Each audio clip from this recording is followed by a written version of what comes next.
A lot of people are starting to understand the trouble that can come about from not having enough stomach acid. Not only is the front door open and all these bad guys can come in and set up camp in your digestive tract, but also if you don't have enough stomach acid, you can't really break your food down well enough to get all of the nutrients out of that food, which can lead to some nutrient deficiencies and a wide variety of either symptoms or health issues. But there's some signs you can keep an eye out for to see, do I possibly have low stomach acid? And it can be a little confusing because a lot of the symptoms that people view as high stomach acid, because of what advertisers want us to believe, they don't know that they're actually dealing with low stomach acid. So some of those signs are possibly burping or bloating. We shouldn't have a lot of bacteria in our stomach or small intestine. Bacteria should be in our large intestine to kind of help us digest our food, the beneficial bacteria.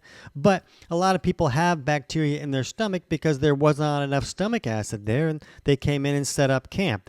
As they come in on the food they were eating, they should die in an acid bath. So if there's bacteria there, they can create a lot of gases and pressure, and that can push that pressure up and cause burping or cause either the stomach or that digestive tract to expand, which can cause that bloating.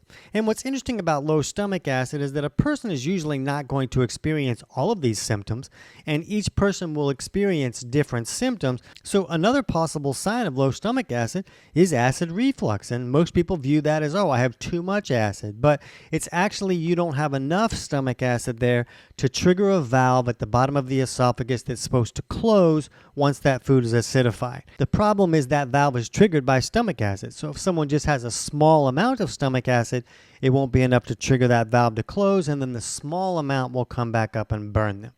Another sign is just indigestion or discomfort. It says it right there in the name, indigestion, a lack of digestion. And part of our digestive process is to acidify that food so that it can break down. So if it can't be acidified and broken down, it starts to rot and ferment and can create all of these symptoms.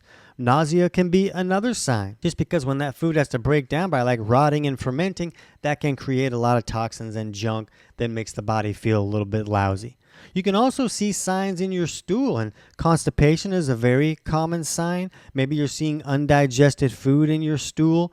Now, there can be other causes of constipation, but if you're plugged up and you're constipated, or you're seeing undigested food, or your stool is more on the green side, that can be a sign that there's not enough stomach acid. So if you want to understand these signs a little bit more and other signs that can show up when someone's having low stomach acid, click on the link on the screen, in the pinned comment, or in the description of this short for our full video on 10 signs of low stomach acid.